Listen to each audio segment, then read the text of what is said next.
You ask Tiger to solve.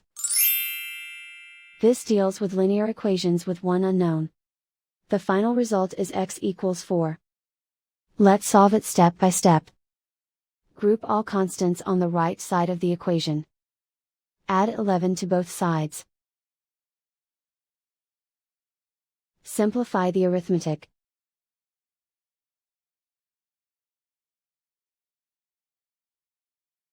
Isolate the L. Multiply both sides by 4. Group like terms. Multiply the coefficients. Simplify the fraction.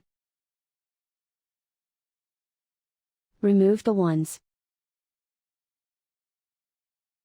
And so the final result is x equals 4.